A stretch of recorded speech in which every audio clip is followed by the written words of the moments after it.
सोचो जरा, आज से 2000 साल पहले जब जीपीएस नहीं था, इंजन नहीं था और मॉडर्न शिप का नाम भी नहीं था, तब भारत के लोग खुले समंदर में हजारों किलोमीटर का सफर कैसे तय करते थे। और ये कोई कहानी नहीं है, ये एक जिंदा सच है। मैं आज बात करने वाला हूं आईएनएसवी कुंडनिया की, एक ऐसी शिप जो सिर्फ लकड़ी और हवा से नहीं बल्कि भारत के इतिहास और गर्व से बनी है। सबसे पहले ये जानने की कोशिश करते हैं कि कुंडनिया कौन था। हिस्ट्री के पेज में कुंडनिया एक भारतीय राजकुमार और समुद्री व्यापारक माना जाता है। ये वही कुंडनिया है जो इंडिया से साउथ ईस्ट एशिया यानी आज के इंडोनेशिया, कंबोडिया, वियतनाम तक गया। कहा जाता है उसने समंदर पार जाकर एक राजकुमारी से शादी की और वहीं एक नया राज्य बसा दिया। मतलब इंडिया सिर्फ जमीन से नहीं, समुंदर से भी दुनिया से जुड़ा हुआ था। अब आते हैं आईएनएसवी कुंडनिया पर।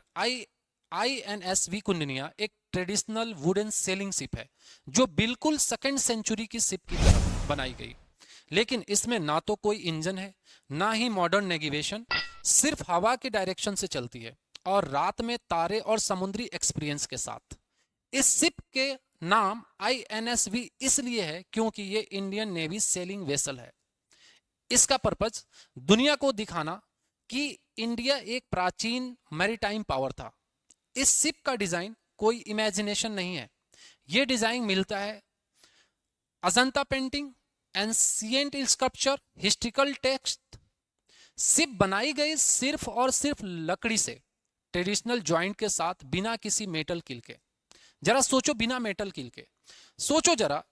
आज के इंजीनियर भी हैरान रह जाते हैं जब ये देखते हैं कि इतनी पुरानी टेक्नोलॉजी इतना स्ट्रांग कैसे हो सकती है।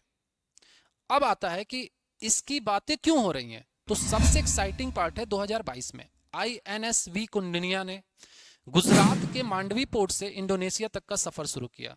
डिस्टेंस लगभग 5600 किलोमीटर और पूरा सफर सिर्फ सेल के भरोसे, मतलब पानी के बहाव के साथ। खुले समुद्र मेडिटेरेनियन नेविगेशन से यह यात्रा एक मैसेज था दुनिया के लिए। इंडोनेशिया पहुंचकर इस शिप का रॉयल वेलकम हुआ। क्यों? क्योंकि वहां के लोग मानते हैं कि उनका कल्चर का कनेक्शन भारत से है। आज हम रामायण, महाभारत, मंदिर, आर्किटेक्चर साउथ एशिया में देखते हैं, पर सवाल यह है, यह सब गया दुनिया में या फैला कैसे? आंसर है समुद्र के रास्ते।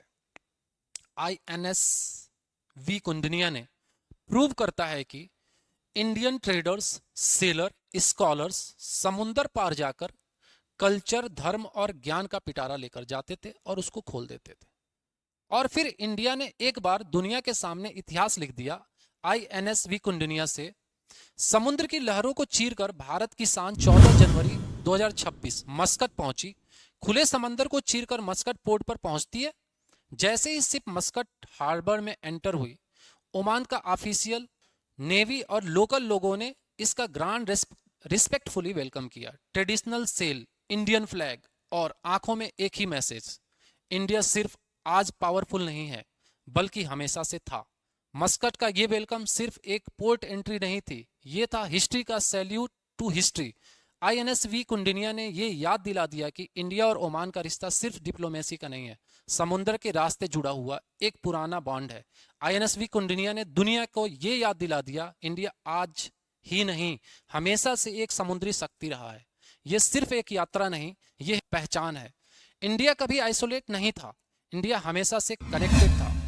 आज जब हम कहते हैं इंडिया इज राइजिंग, तो याद रखना आप लोग, इंडिया गिरकर उठ नहीं रहा, इंडिया वापस अपनी जगह ले रहा है। आईएनएस कुंडनिया सिर्फ एक शिप नहीं है, ये एक रिमाइंडर है कि हमारे एंसेस्टर का विजन कितना बड़ा था, सोच कितना बड़ा था। अगर तुम्हें ये कहानी पसंद आई हो तो इस वीडियो को लाइक एंड शेयर जरूर करना और कमेंट में लिखना प्राउड टू बी इंडियन। मिलते हैं अगले वीडियो में, तब तक के लिए जय हिंद।